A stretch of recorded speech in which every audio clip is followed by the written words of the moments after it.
just a special boy, never talking no harm. He speaks like he's insane, he's had trouble with his brain since the day he was born. Puffing his vapes, taking his pills. Some people talk about your problems, but Gus never will. Getting through life and no one understands how. So sit down and talk with Gus on Puff Up Peace Now.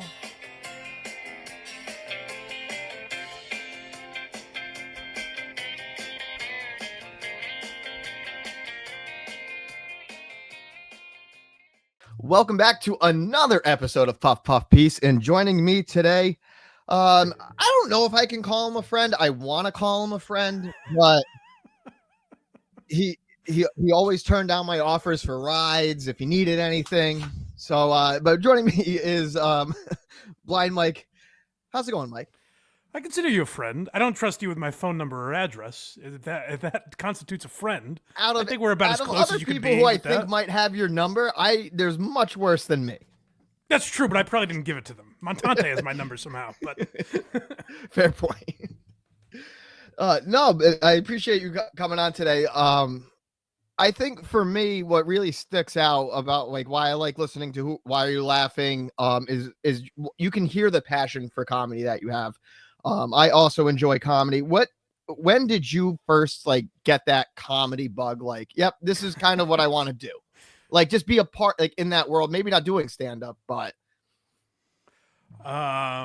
you mean like as far as the podcast and everything? Podcasts, or even just like if there was a way to make like a career, like you, like even starting going to EEI, trying like doing that route with the street team and trying to work your way up for that. Well, not as early as I should have. Like, I was really into sports as a kid and tried getting in sports talk radio. And the more I listened to shows like Kirk and Callahan or Opie and Anthony or shows like that, I got very into those. And I think I realized like I like the drama of sports. Like, I liked talking about a lot of off the field stuff, but especially as my eyes got worse and worse, like I didn't know as much about the game as most people on the radio or whatever. I couldn't break down a batter's swing or any of that horse shit. So like I kind of started to realize that. And even like I would listen to games in the background as I was doing other stuff, but I wasn't paying attention the way you would need to be like at a certain level.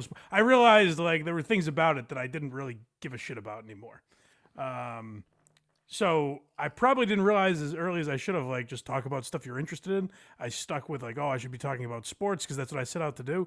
I think if like I started talking about comedy and that stuff earlier, it would have benefited me like when I was an intern at Barstool and stuff, but I was kind of I was like a phony basically. I was like trying to figure out who I was, so I was like pretending to be whatever that was. Like Justin always finds like old tweets of mine where I'm like going at people and stuff. Like I don't know, maybe it was me at the time, but it wasn't really, you know? So it was your dirty Mike in the boys phase.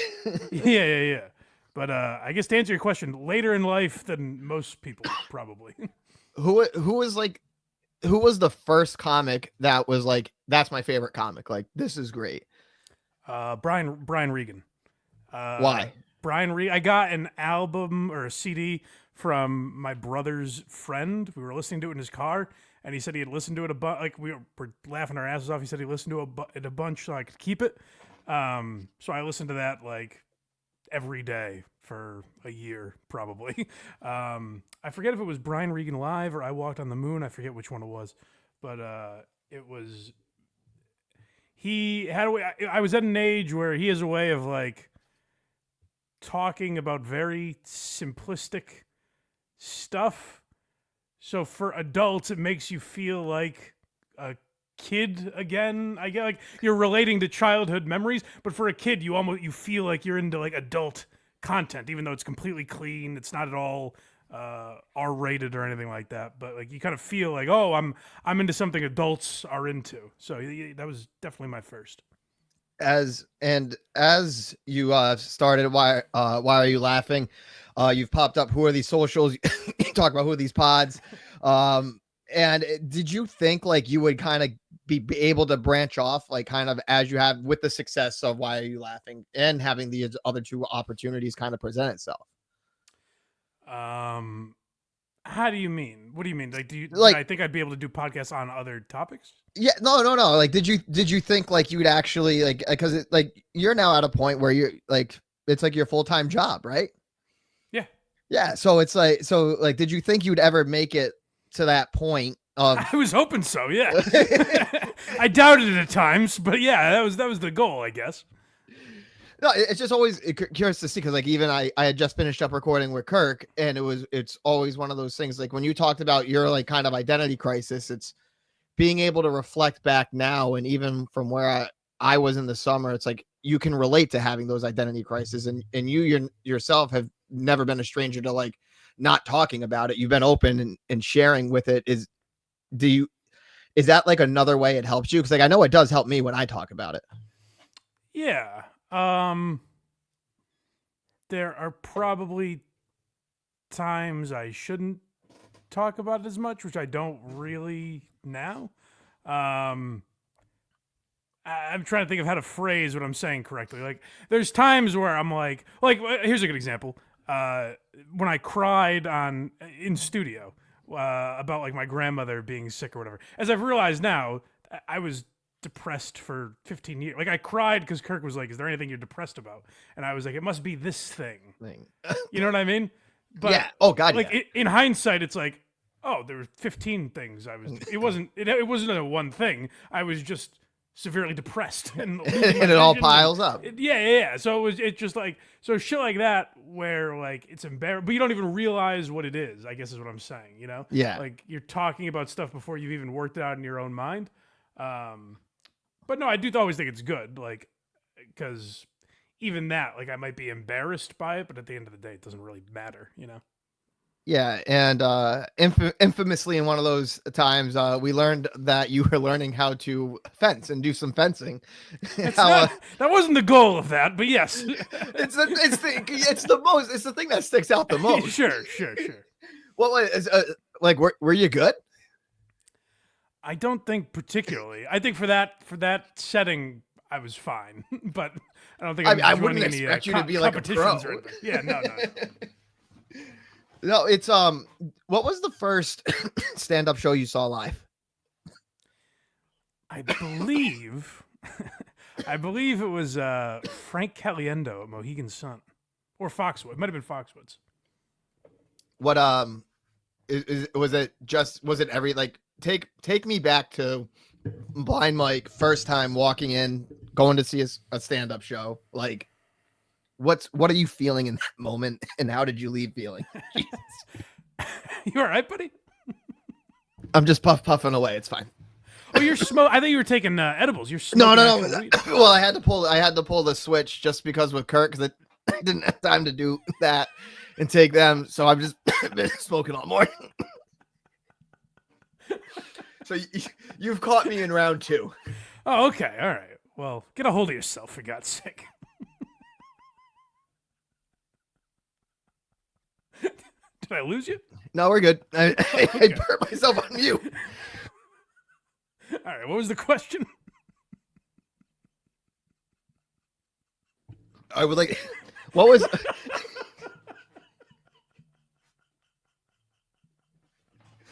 I'm gonna get through this. Well, okay, go ahead.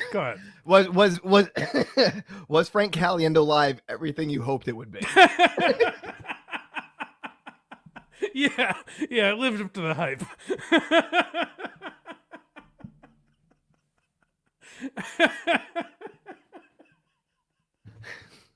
Yeah. That question was worth struggling through. Yeah.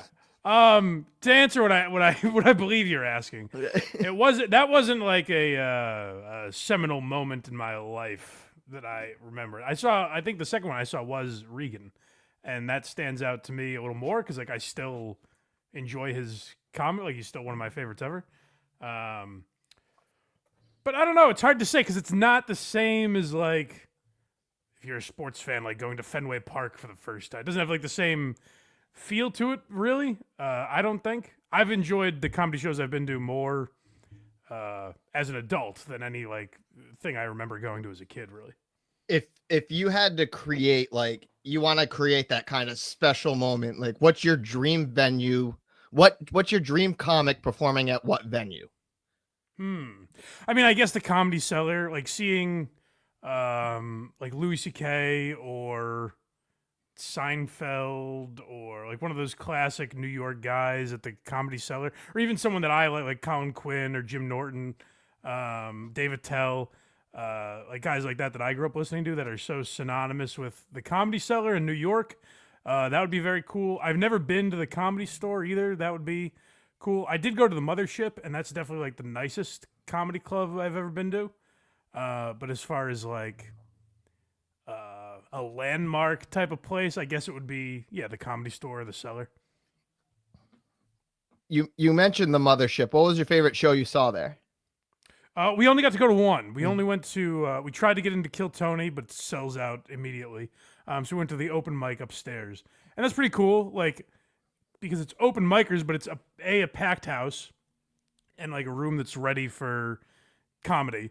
But also like the quality of stand, it's a lot better if you just go to an open mic in Quincy or whatever. The quality is obviously like me. Yeah, exactly. Or me, honestly. So like the quality is obviously a lot better at the Mothership, and like people drop in, like Dave Landau popped in, Cam Patterson, and then sometimes you'll get like the people from Kill Tony will pop up at the end of the show and shit like that. So from that standpoint, it is still very cool. Like as far as an open, it's hard to even call it an open mic because it's a different experience from anywhere else you would go. Obviously, you were out there for your first date interview with Lauren Compton. At one point in the interview, did you just sit there and be like, what the fuck am I doing here type of thing? That didn't happen during the interview. I would say it was more beforehand, where I was kind of thinking of other podcasts that are recorded in there. I was like, it is weird that I'm here because Don the Jeweler tweeted at Lauren Compton. Like, that is bizarre. But it's not like I liked Lauren Compton a lot, but it's not like sitting in like Rogan's studio or something, you know? It's so cool, it was very cool, yeah. What's been your favorite episode of Why Are You Laughing that you've done?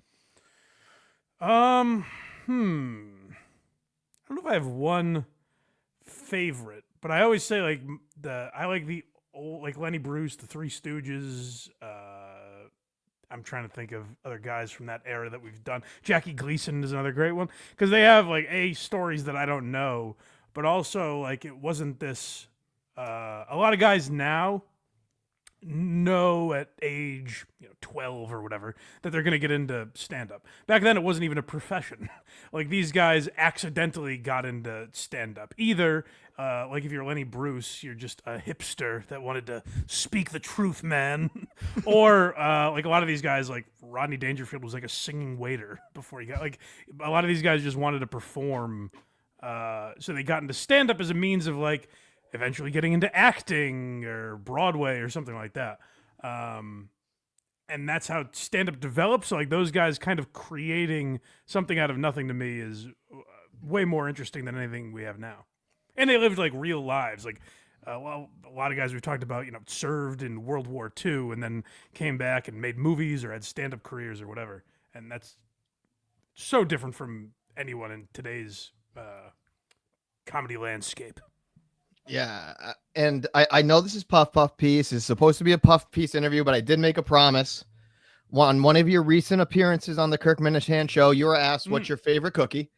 Then someone brought up like the sugar cookies with the Hershey's, and all you said was you like sugar cookies and you like Hershey's, but you never specified what your favorite cookie is. So, Blind Mike, what's your favorite cookie? I swore I wouldn't answer this, but for you've interrogated me here. For your interview style, I'll give it to you. This could change on a month-to-month basis, I would say. But I would say have you ever had the Trader Joe's Australian cookies, like the Aussie style cookies, I think they're called? Oh yeah. We're back.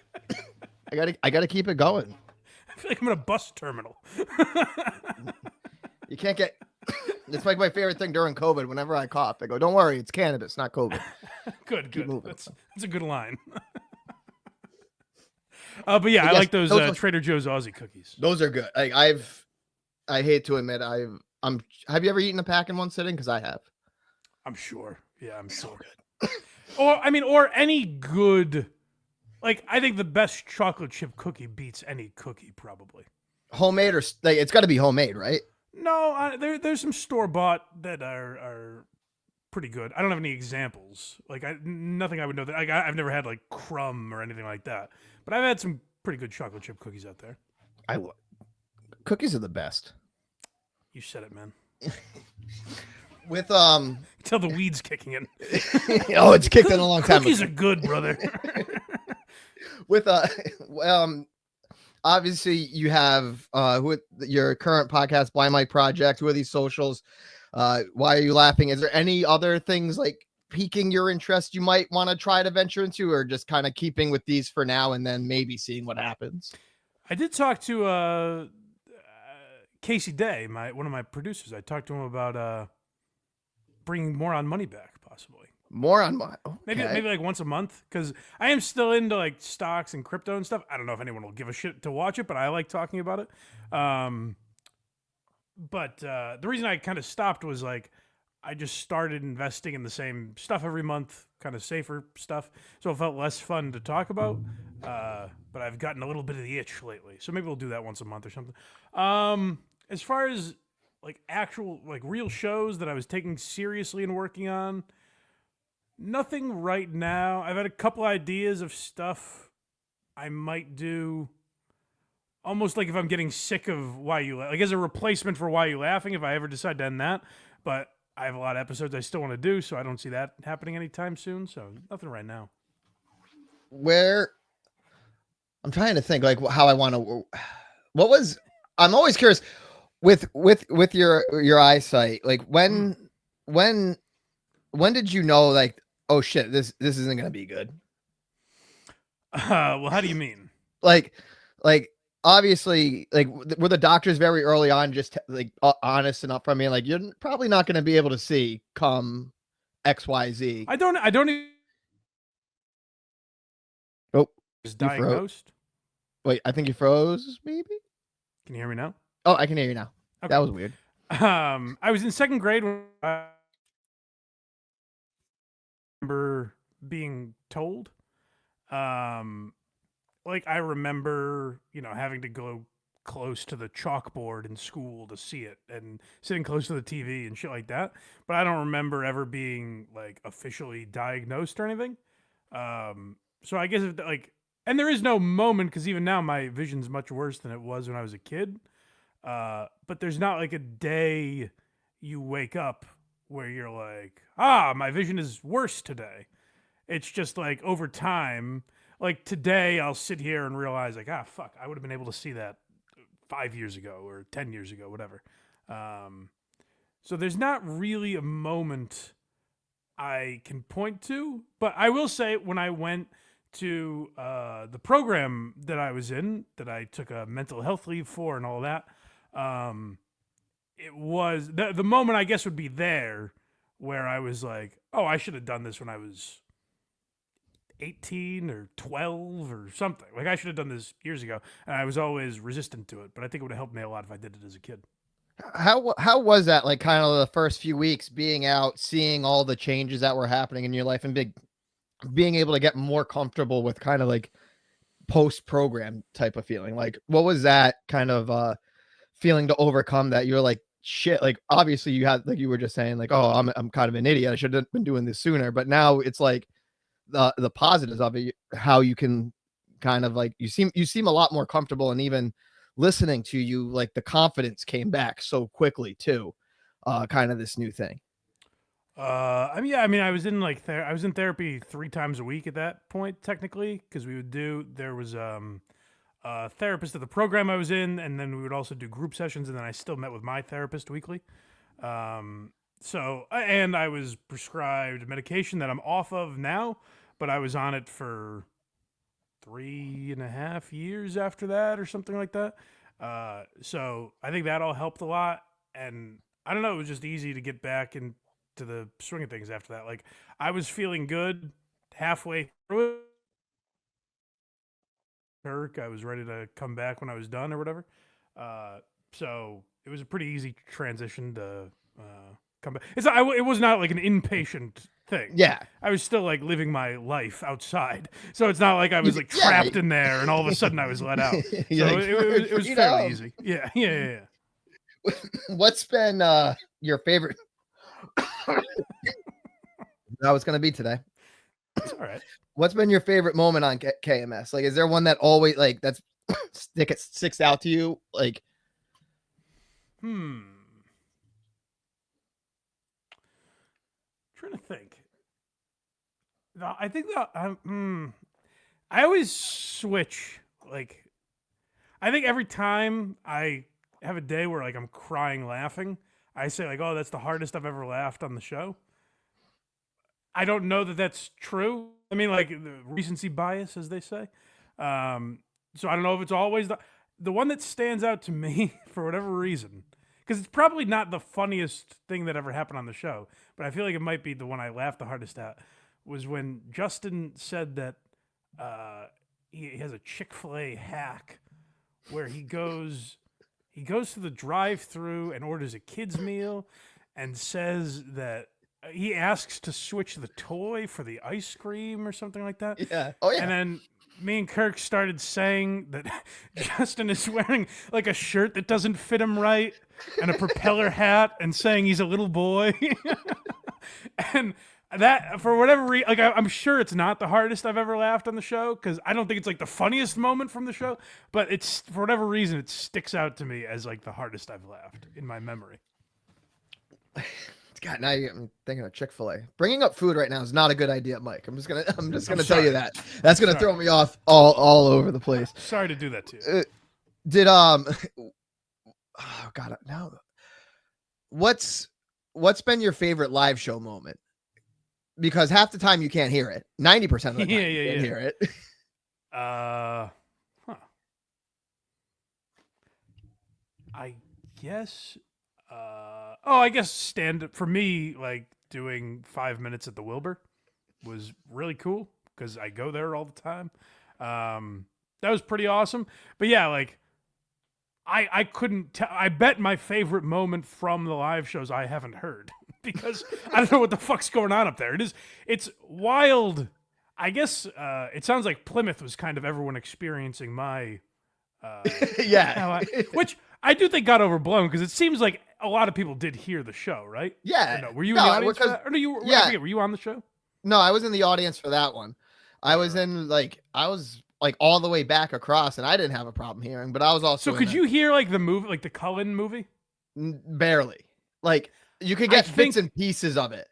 I think in the last one, the one in Portland, I think I had headphones where I could hear the videos for the first time. I think if everyone could have heard the Cullen movie, that would have been my favorite moment. It's just I couldn't hear what the fuck was going on. But like, I remember reading just Kirk only sent me my lines for the script, or mine and his, I guess, the dialogue. Yeah. And I just remember like the first time I read it, I was like, I just want to watch. I wish he would just do a 2-hour movie of this. Like, he doesn't even need to do the live show. Just shoot a movie of Cullen, because that's how into it I was. So I think if we got to, and I was like there for the filming, so I saw it came out really well, obviously. So I think if people were able to actually hear that probably would have been the best live show moment. But I don't know. All of them in general are pretty cool. There's not. I go to a lot of comedy shows, and there's nothing like that really. So be a part of them in any way, even if I can't hear, is pretty cool. Did you ever play an instrument growing up? Like, did you get forced to play, like not counting the recorder? No, I was in 5th grade. For some reason, I think this came up the other day. I was in 5th grade percussion, but I only did it to get out of class. Like they did rehearsal at, there's nothing wrong third with that. period or whatever. So I just did that to like leave.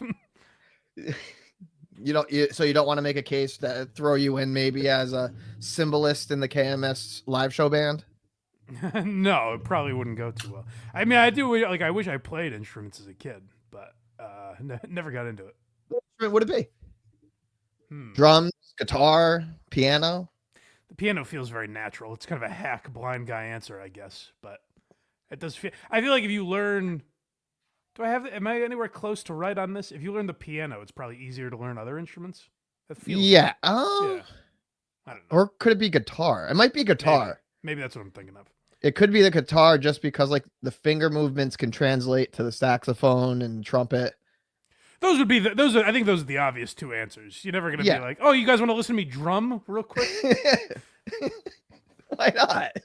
It just seems odd. First of all, who has a drum set in their house? Like someone might have a guitar or a piano, but yeah, I was during like these past couple of weeks, I've been like trying to like I want to pick up a new skill, a new hobby, and learning to play drums was one of them. I could see you as a drummer. That might be because you remind me of Animal from the Muppet Babies. I could see you as a drummer. I wish I could say you were the first person to make that comparison. Is that right? Yeah. Oh God, no! My whole family thinks I'm fucking nuts. Tasmanian devil. It's crazy. What's let me before I get to my favorite question. Do you plan on going to see Kill Tony live? Like if there was a way you can make it happen, like. Oh well, I did see them. I've seen them at Skankfest a few times, but I saw them the most recent time where it was like a secret show and like kind of a big deal. But I've seen it a couple times. It's not seeing Kill Tony itself would not be like a bucket list item. I'd like to go see, like if I went back to Austin, I'd like to see like whoever the headliner is that weekend or whatever. I don't need to see Kill Tony necessarily, but I mean it's a cool show. But I'm not like I need to get back just to go to Kill Tony, you know. With what is the 5 bucket list items for Mike? 5. You gotta have 5. You mean like comics I want to see or comics or just general? Let's go general. I've never seen Bo Burnham live. And he's one of my favorites ever. That'd be pretty cool.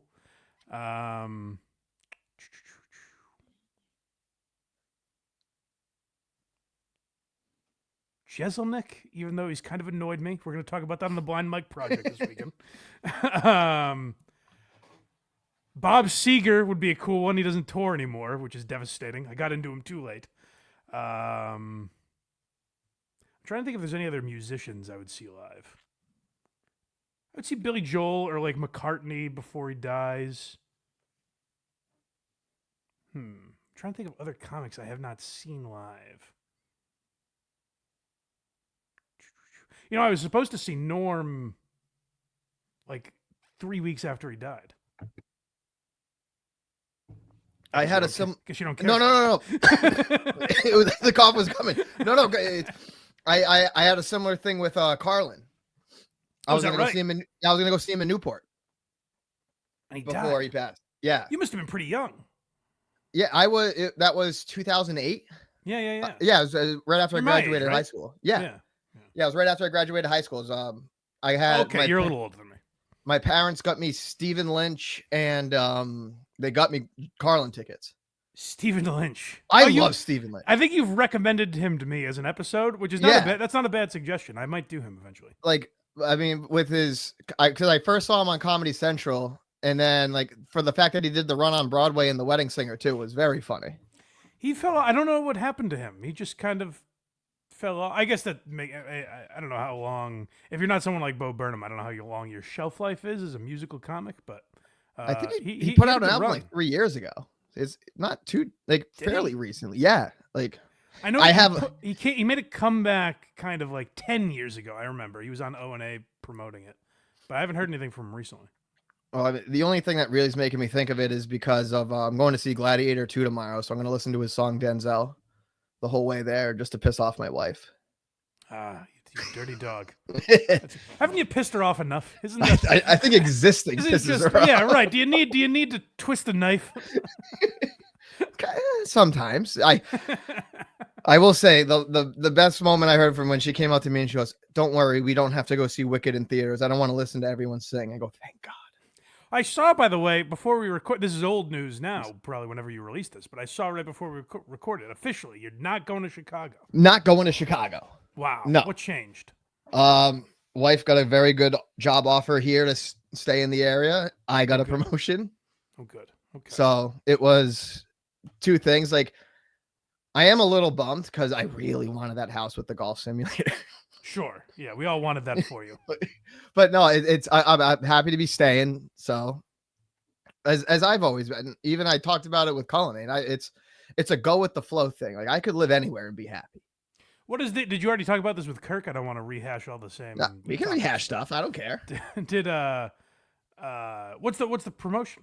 Are you you're in charge of people now? Yeah, so well, kind of like it's a manager role where if at the end of the night the operations manager leaves for the day, so then I'm in charge. Like, as all the other drivers come in, I got to make sure like they hand in their bags, the keys, the vans are clean, there's no flats, no damage, all that stuff. And then during the day, like, I go out and pick up packages from people who are too slow, so I get to make fun of them sometimes too. It's a really cool thing, and it's just like it's good.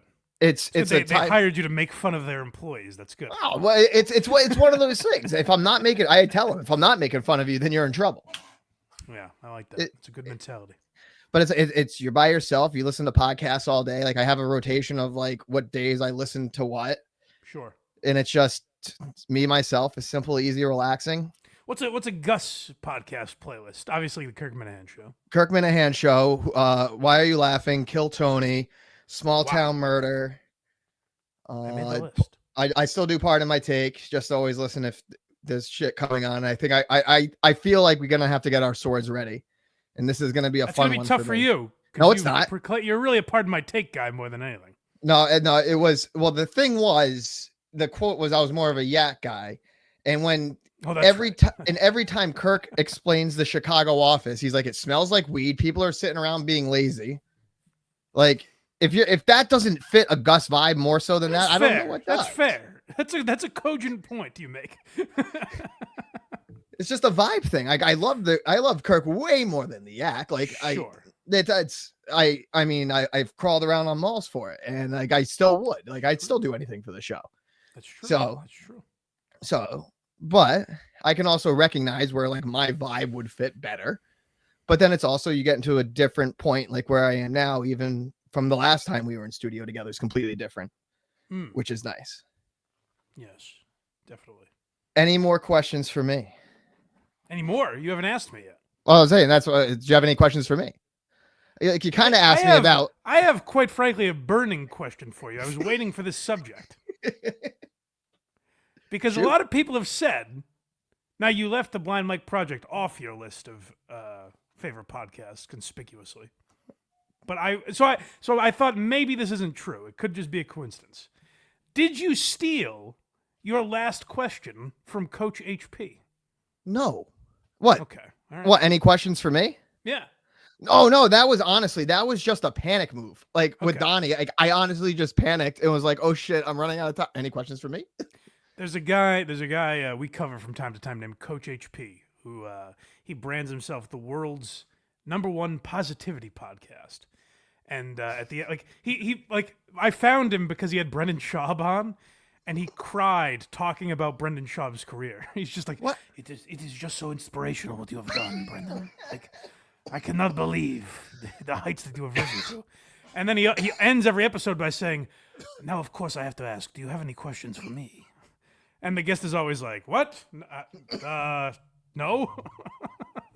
So I didn't know if that's where you got it. No, but, it was just an honest panic move, and then I got made fun of for it. I'm like, fuck it, now I'm gonna keep it. All right. You should do Coach HP show sometime, and it would just be two guys staring at each other. I would waiting for the other to answer a question. Just sit there hacking up along. Oh shit! No, but I assume you weren't coughing like this for Kirk. No. Okay, good. Part of the reason is because I was smoking during Kirk. That I doubled up. So. Oh, you weren't smoking during Kirk. I was. like during it, like about pretty much the whole way through, like little puffs here and there. Oh, he tolerated that nonsense from you. He did, but I wasn't coughing. Oh, okay, good. And good, yeah, good. but now it's just everything catching up. Gotcha. Bound to happen. I'm sorry, Mike. No, it's I enjoy it. That's that might be one of my favorite podcast moments ever. You coughing? Just me hacking up. Yeah. We're gonna put it in the best of, that's for sure. Good. I appreciate that. No, but thank you so much for taking the time out today. This was fun. Anytime, buddy.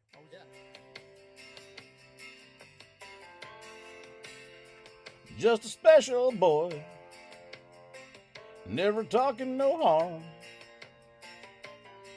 He speaks like he's insane. He's had trouble with his brain since the day he was born. Puffing his vapes, taking his pills. Some people talk about your problems, but Gus never will. Getting through life and no one understands how. So sit down and talk with Gus on Puff Up Peace Now.